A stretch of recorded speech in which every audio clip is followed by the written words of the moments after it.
Rhonda, you want to respond to that question? Yes, very much. I think, and there was another thing I didn't hear Paul's comments, but what Tim mentioned was that we look at things that are successful in interfering with the predictive link, maybe not changing the link, but changing the outcome, and look at those type of programs. I favor a guaranteed school close to home for many reasons, and I do acknowledge what Dr. Jones is saying, but I also have the Highland Creek neighborhood as a large contingency by district. And those kids were bused from Highland Creek, which sits on the county line, all the way down to Winding Springs as their home school. So I don't want to talk about long bus rides unless you drive from Highland Creek to Winding Springs and look at what their daily bus ride was when that was their assigned school, the midpoint school. And there was great outrage at that situation. So I would like to look at things that are successful. We need to make sure that every school is successful. We need to break the cycles that Mary has mentioned where there's a downtrodden attitude and people don't feel that there's any way to be successful, and look at schools that do have high poverty or very limited diversity and see what they're doing that is working there. I think that we're incubating a lot of good and thoughtful educational principles in the Project Lipstone, and I'm very excited to hear more about the Beacon Initiative. And then lastly, I would say, yes, we don't need to be isolated in our communities. Transportation does isolate us. I'm stuck in Lake Norman on many days because the drive to Charlotte is just ridiculous on the interstate. I want to say something that my own son said to me. Now, you may think he's a suburban kid. We barely made our bills a few years ago. A couple members of the board know I went through a really rough time, filed bankruptcy. I was a very financially burdened single parent, but I was still very engaged in my son's school. It doesn't take a parent, though. It just takes some type of an adult to mentor or shepherd a child. But what I would say to you is, I was laughing when my son was talking about some boy that he knew, and he said, no, we're not really friends. He's part of that group. And I thought, oh, God, what does he mean? You know what he meant? He's part of that group of snobby boys that goes to Pine Lake Craft. It's a charter school right up the road from me. So as much as we talk about how our schools are segregated in CMS, my son experiences the same thing with the charter schools. And the more that we talk about not having a guaranteed school close to home, a guaranteed home school, the more proliferation we're going to have of those kids, as my son described it, those snobby kids that go up the road to the charter schools because they don't want to put their kids on a bus. So whatnot, and certainly appreciate the excellent discussion. But I'm going to have to head off to another meeting in just a couple minutes, so you'll hear me drop off. Okay. Well, thank you for being with us, Paul. Okay, thanks. Bye, Paul. Ann, is there anything you want to say at this point from what you've been hearing? I guess it's been great to listen and get the different perspectives. I think as the person who feels the most accountability, perhaps, although I know non-board members share it, with student achievement, I also feel like I need to put that in the room. That, well, I think what we've been talking about assumes that we're focused on that and that is the most important end. I feel as if we need to keep that top of mind, and we'll continue to sort of want to put that in the room, that as we make decisions, just as we made the tough decisions when we closed schools to make school kids were being assigned to a higher performing school, I also want to make sure that as we go through this comprehensive review that we're taking a close look at the implications or the impact of our student assignment decisions on student achievement. So I would just put that in the room. I think it's an assumed part of this conversation, but I feel like it has to be stated. All right. Thank you, Ann. George? Yeah, so I have a couple of questions that I think will help clarify for me and my colleagues on staff, just kind of the direction that the board wants to go and help flesh it out a little bit for us. They're compound questions, so excuse me if they're long, but will be extremely helpful. And don't expect anybody to have the answer today, because I guess if we had the answer, we probably would be discussing something else. So the first question I have is, what constitutes a bad school? So we hear that thrown around a lot. We hear it in the community, we kind of hear different iterations of it. The state now has a grading system that I guess arguably doesn't grade schools, it grades proficiency, so the number of students who score a certain thing on a test without digging much deeper than that, with a little bit of growth as well. So what constitutes a bad school? And are the things that make a school quote unquote bad, are those things that the board can fix? So first, couple of questions, I guess. And the other question is, it kind of tails that a little bit. Given the myriad of factors, complexity, kind of our situation in the county, cities, and towns in which we live, housing patterns, funding decisions made locally and statewide. The fact that most of our schools are overcrowded because this community has grown, this county has grown at an explosive rate in the last 30 years.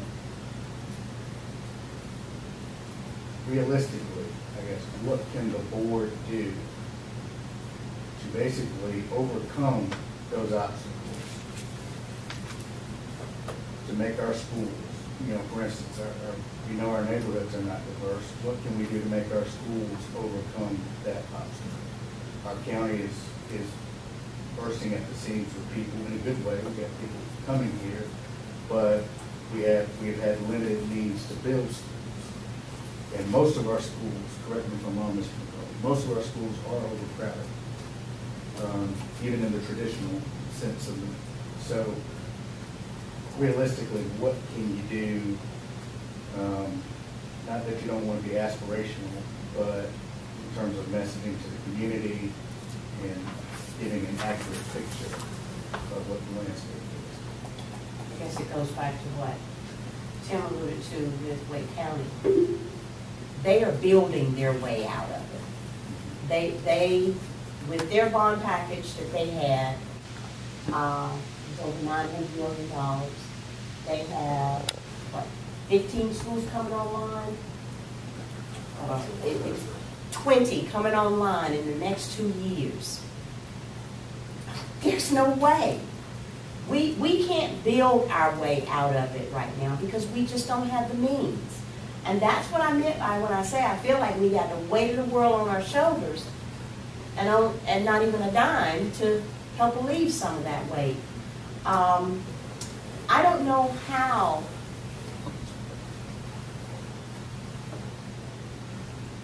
what's a great way that we can roll it out to the community, how great our needs are.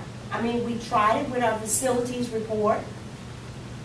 County didn't blink an eye. They know, and it's difficult to even try to get some of them to go into our buildings with us to see the conditions that they're in.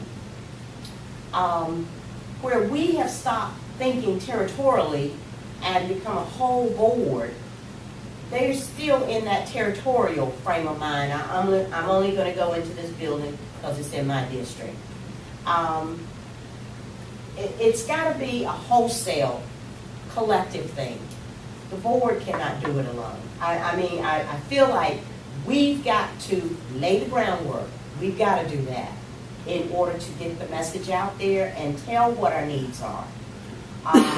Make sure the community rallies around what our needs are. But they have to come in with the pocketbooks and say, okay, we're willing to help you through this. I don't care how many groups they put together to study how to get us out of 50th. It is not going to happen unless our schools take the initiative. Our schools have got to be the starting point because that's where that groundwork is laid to move out of poverty. And to add to that, I'm continuously surprised at how many parents are not aware that we are dependent for our dollars on the county. So we need to help them learn how to go to the money source. We need to take our message to the parents, because those are the persons that vote them in. Because when I mentioned that numerous times, it's like, what? They think we have that power. We produce our own dollars. Yeah, so if we need to take it straight to them, it's not us. It's Well, part of that, though, it seems to me, is the reality that with 140 some thousand kids and 20,000 in magnet programs, roughly, Right. others who get into schools in other ways through sibling guarantees and other things, maybe how many more students that aren't in their assigned school, roughly, can you give that estimate, Scott? Well, we have about 85% of our student enrollment in schools. My point is that we have the responsibility as a board for all of those parents who just get a letter from CMS saying, here's the school your child is going to go to, and they just do it. They don't think about it. They don't say, oh, is this a good school? Is this a bad school? Is this a helpful school? Do I like the way it looks? Do I like what? They just go. Well, we have responsibility. It seems to me, has to be one of our core responsibilities, is for those kids, because their parents, for whatever reasons, I mean, my parents never thought about where I was going to school. Now that's a different era, but in the 50s, but you know. How many elementary schools did you have, Tom? And we didn't have many, but they just didn't think about that sort of thing ordinarily. You just went where you were told, and that's still the majority, vast majority, 85% or so of our students are going where we assign them. Exactly. So we have that moral responsibility to make sure that these schools are, as Erica was saying, are schools that we would want our children to go to, Exactly. because that's just critical, literally. And it's because they don't know. Now, if you were a female and you sat in my hair salon, you'd hear it. They are not satisfied consumers. No, they're not. George, I think there's several issues, and I'm looking at from the need for schools. I think there's three things driving that. Number one is our success. We have more kids in high school now because we have 85% graduating versus 54% graduated 15 years ago. That translates into more bodies in the schoolhouse because they're sticking around. But you also have the growing community. Mecklenburg County is a place people want to be. Scott, what are we expecting? 20,000 more students to CMS alone in the next 10 years? That's something we have no say. That is something that the city of Charlotte, the 6 towns, and Mecklenburg County have much more influence over. We have none. We simply receive and have to educate, provide an educational opportunity to those who walk through the door. And then the third, we've grown from 500 to 1,100 mobiles in that 15-year period. That's something I have zero control over. I don't have those purse strings. That's a county responsibility. That's something they are responsible for providing the capital for the public education system. So I think, unfortunately, people can point their fingers in different directions, but I see, of those three, I see one thing we're responsible for, and that's the improvement in graduation rate. And that's what we're supposed to be doing. I would say from that standpoint, we're successful. The other two, we have very little impact or ability to impact other than trying to lobby the county to step up and build the schools that we need. And we've seen how successful that was. Wake County's getting $900 million. We got $293 million. I think there's got to be pressure put on the county from the capital side, because until we have additional facilities, we're very limited as to any type of relief we can provide anywhere.